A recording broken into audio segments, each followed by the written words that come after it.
Hello বন্ধুরা, আজ হচ্ছে মহানবমী। নবমীর শুভেচ্ছা জানিয়ে আজকে ব্লগটা শুরু করছি। আজকে আমরা নবমীর দিনে রামপুরহাট যাচ্ছি। দেখো, আমরা স্টেট বাস ধরে রামপুরহাট যাচ্ছি। আমি আর আমার বান্ধবী আমরা রামপুরহাটে দিদি বাড়ি যাচ্ছি। সেখানে আমরা রামপুরহাটে ঠাকুরগুলো সব দেখব। এরপর আমরা রামপুরহাট বাস স্ট্যান্ডে নামলাম। এটা হচ্ছে রামপুরহাটের ভাতশালা মোড় থেকে এরপরে আমরা দিদি বাড়ি যাচ্ছি। কিন্তু রাস্তায় বৃষ্টি আরম্ভ হয়ে গেছে। ভাগ্যিস ছাতা নিয়ে এসেছিলাম, নাহলে আমরা সব ভিজে যেতাম। সিউড়িতে দেখছি রোদ আর রামপুরহাটে বৃষ্টি, পুজোর সময় বৃষ্টি। এরপরে আমরা এই গলির মধ্য দিয়ে আমরা যাচ্ছি দিদির বাড়ি। পুরো 10 বছর পর আমি এই দিদির বাড়ি রামপুরহাটে আসছি। আগে খুব আসতাম, কিন্তু এখন একদমই আসি না। পুরো 10 বছর পর আমি এই রামপুরহাটে এলাম, ভাতশালা মোড়ে দিদির বাড়ি। এখন একদম রাস্তাগুলো চেনাই যাচ্ছে না। এরপর আমরা দিদির বাড়ির মধ্যে ঢুকে গেলাম। এটা হচ্ছে আমার দিদির বাড়ি।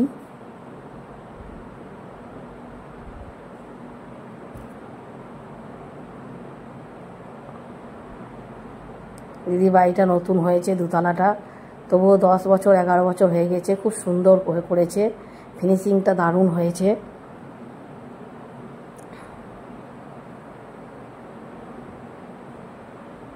বাড়িটা খুবই সুন্দর।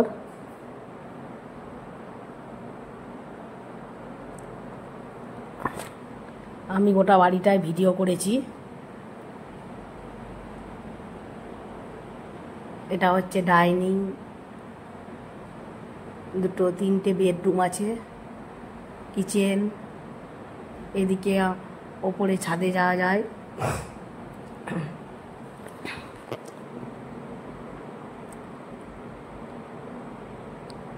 এরপর দিদিদের পাড়ায় একটা দিদিদের পাড়ায় একটা ক্লাব আছে। সেই ক্লাবে আমরা নবমীর পুজো দেখছি। এখানে এখন নবমীর যজ্ঞ হচ্ছে, আর কুমারী পুজো আর কিছুক্ষণের মধ্যেই শুরু হবে। এখন নবমীর যজ্ঞ হচ্ছে, পুষ্পাঞ্জলি শুরু হবে। নবমীর যজ্ঞ হওয়ার পরে আমরা সবাই পুষ্পাঞ্জলি দেব, দিয়ে আবার প্যান্ডেল হপিংয়ে বেরোবো। তবে রামপুরহাটের প্রত্যেকটা প্রতিমা মূর্তি এত সুন্দর হয়েছে, যেন একদম অন্যরকম লাগছে এখানে এসে।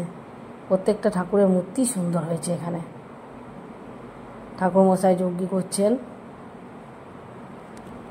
এরপর আমরা প্যান্ডেল হপিংয়ে বেরিয়ে গেছি টোটো করে আমরা যাচ্ছি ভাতশালা মোড় থেকে।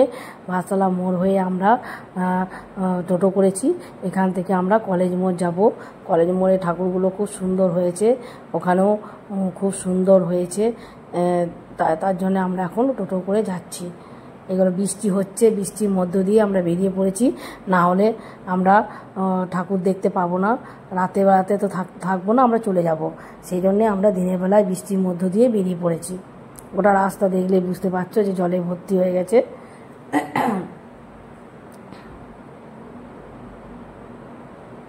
চারিদিকে শুধু জল আর জল। এতদিন বৃষ্টি হয়নি, আর এখন বৃষ্টি হচ্ছে নবমীর দিনে। পুজোও শেষ হতে চলেছে, আর বৃষ্টিও শুরু করে দিয়েছে।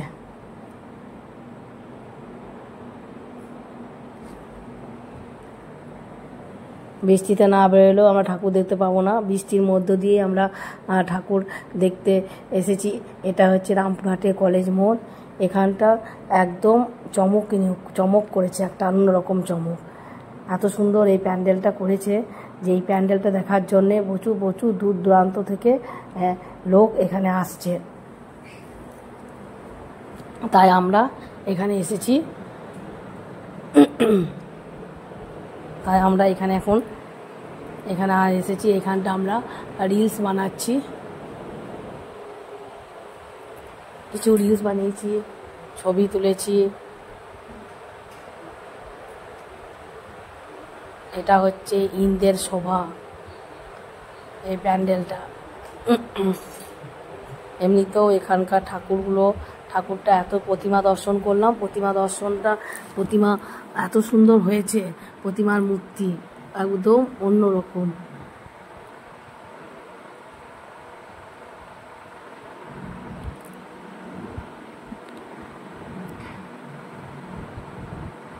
এখান থেকে আমার তো যেতেই মন হচ্ছে না কলেজ মোড় থেকে।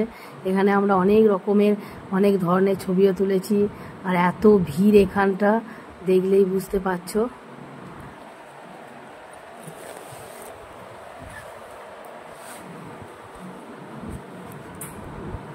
একদম 2025-এর আকর্ষণীয় জায়গা এটা। এরপর আমরা প্রতিমা দর্শন করতে একদম ভেতরে ঢুকে যাচ্ছি। ভেতরটা দেখো কি সুন্দর কারুকার্য, দুর্গা প্রতিমাটাও খুব সুন্দর, এত সুন্দর কারুকার্য হয়েছে।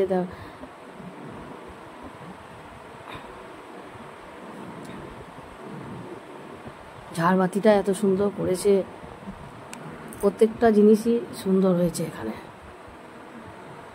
এটা হচ্ছে রামপুরহাটের কলেজ পাড়া।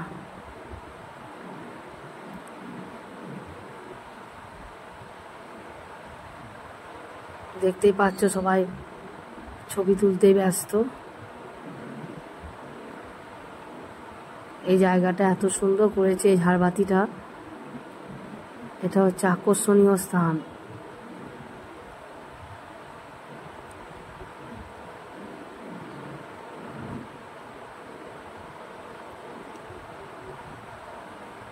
এখানে আমরা অনেকক্ষণ ধরে ছিলাম, বিভিন্ন পোজে ছবি রিলস এখানেই বানানো হয়েছে।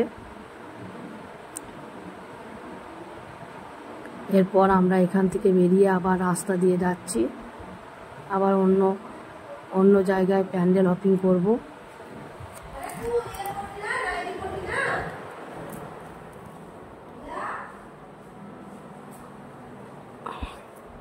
রাস্তা দিয়ে যাচ্ছি, রামপুরহাটের রাস্তা দেখো কত ভিড়।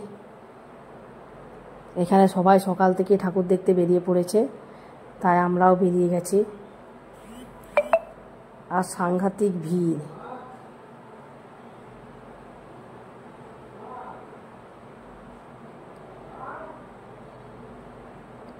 রাস্তা দিয়ে হেঁটেই যাচ্ছি এখন আমরা। এখানেও আমরা হাঁটা পথেই ঠাকুর দেখছি, কেননা এখানেও টোটো অ্যালাউ নেই। টোটো একদম এই ভিড়ের মধ্যে ভেতরে ঢুকতেই দিচ্ছে না।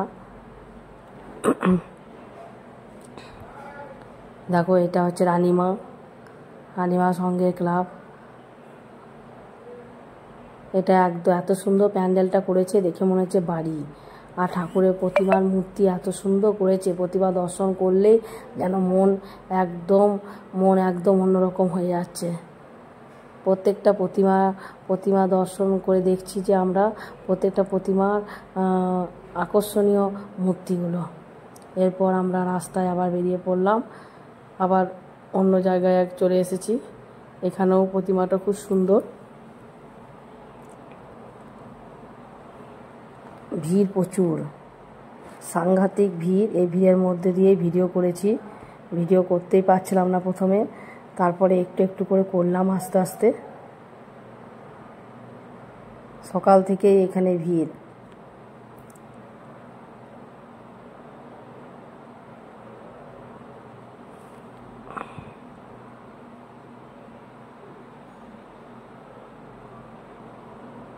এরপর আবার রাস্তায় বেরিয়ে পড়েছি। এরপরে আমরা দেশবন্ধু রোডের ওদিকে যাচ্ছি। এখানেও প্যান্ডেলটা কি সুন্দর করেছে, কালারটাই যেন অন্যরকম লাগছে। রামপুরহাটে এইটুকু টাইমের মধ্যে আমরা এত ঠাকুর প্রতিমা দর্শন করলাম। এইটুকু টাইমের মধ্যে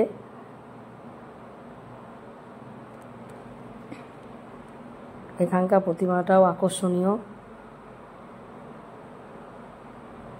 আকর্ষণীয় মূর্তির জন্য এখানে প্রচুর ভিড়।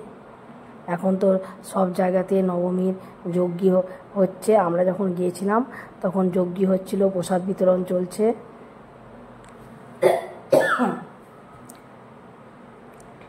এখানে মন্দিরের কারুকার্যগুলো দেখো কি সুন্দর করেছে, চারিদিকে শুধু সাদা দিয়ে কারুকার্যগুলো হয়েছে, দেখতেই অন্যরকম লাগছে।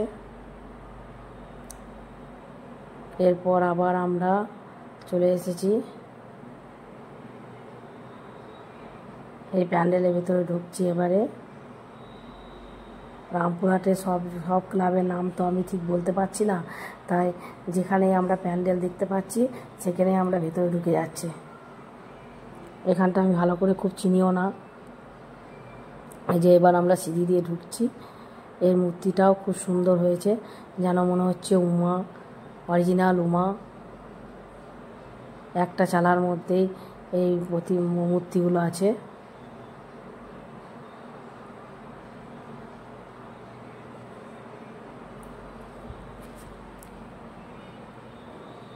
একদিকে পুজো হচ্ছে আর এখানে কুমারী পুজোও হয়। কুমারী পুজো হওয়ার পরেই সবাইকে প্রসাদ বিতরণ করছে। যেখানেই মন্দিরে যাচ্ছি সেই মন্দিরেই প্রসাদ। এরপর আবার আমরা রাস্তায় হেঁটে যাচ্ছি, দেখতেই পাচ্ছ।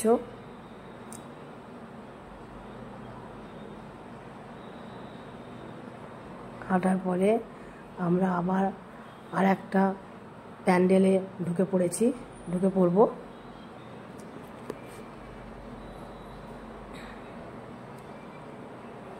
এই যে এখানে এই প্যান্ডেলে ঢুকে পড়লাম।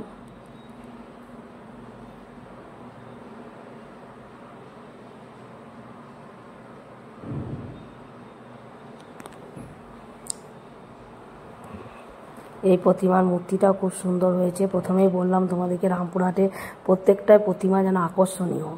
প্রত্যেকটা মায়ের মূর্তি যেন অন্য ধরনের লাগছে, একদম আকর্ষণীয় যাকে বলে।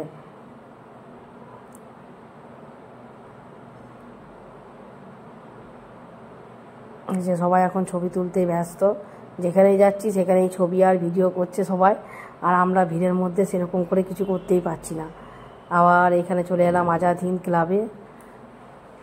যে ভেতর দিকে আমরা ঢুকছি গলির মধ্য দিয়ে।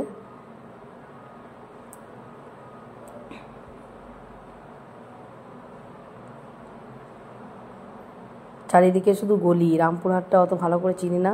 আর এইখানটা শুধু লালে সজ্জা করেছে, লাল চারিদিকে শুধু লালের শোভা। এমনিতে দেখতে খুব সুন্দর লাগছে জায়গাটা। চারিদিকে শুধু লালের সমারোহ এটা।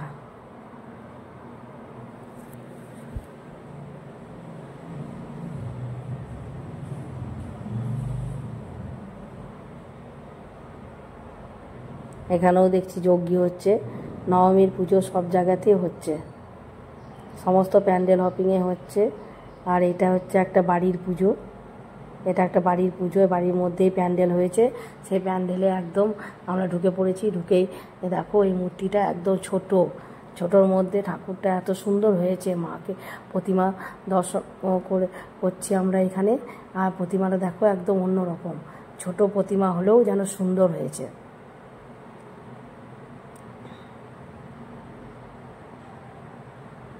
এরপর আবার রাস্তায় চলে এলাম।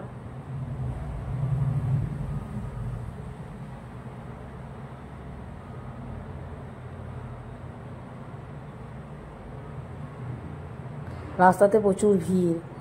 আর এইটা হচ্ছে একটা আকর্ষণীয় চমক, নবীন ক্লাবের প্রত্যেকটা প্যান্ডেল যেন অন্য রকম।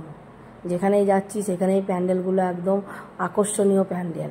প্রত্যেকটা প্যান্ডেল নিজের কাছে অন্যরকমভাবে করেছে। এখানে দেখো কি সুন্দর করেছে, লক্ষ্মী ভাণ্ডার, কন্যাশ্রী, যুবশ্রী, লক্ষ্মীশ্রী সব একটা ইয়ের মধ্যেই করেছে।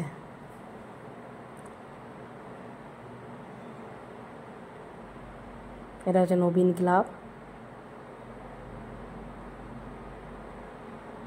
ক্লাবের প্যান্ডেলটা দেখো, আকর্ষণীয় চমক এটা। এখানেও প্যান্ডেলটাও খুব সুন্দর।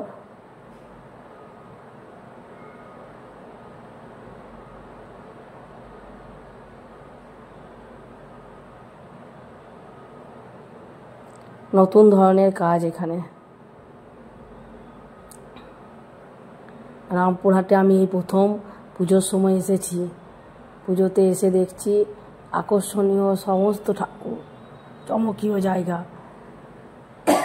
প্রত্যেক বছর আমরা সিউড়িতে পুজো দেখি, এই বছরই আমরা রামপুরহাটে এলাম, আর রামপুরহাটে প্রত্যেকটা প্যান্ডেলে যাচ্ছি, সেখানেই কিছু না কিছু নতুনত্ব আমরা দেখতে পাচ্ছি। আর প্রত্যেকটা প্রতিমারই মূর্তিগুলো এত সুন্দর, মায়ের মূর্তি সবগুলোই সুন্দর।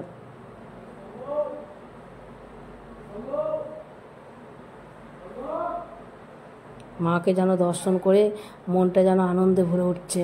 আজকে হচ্ছে নবমী, তাই আমাদের খুব মন খারাপ। কালকে তো আবার দশমী মানে বিসর্জন। নবমীটা চলে এলেই আর ভালো লাগে না। আবার সেই 1 বছরের অপেক্ষা, 1 বছর পর আবার মাকে দর্শন করতে পাবো। এই জন্য এই সমস্ত মন্দিরেই আমরা কিছু কিছু ছবি তুলে রেখে দিয়েছি, স্মৃতির খাতায় এটা লেখা থেকে যাবে। আর আমরা এমনিতেই ভীষণ ছবি তুলতে ভালোবাসি, প্রত্যেকটা ভিডিওতে আমি বলেছি। তাই প্রত্যেকটা জায়গায় গেলেই আমরা ছবি তুলে রাখি আর সেইগুলো পোস্ট করি।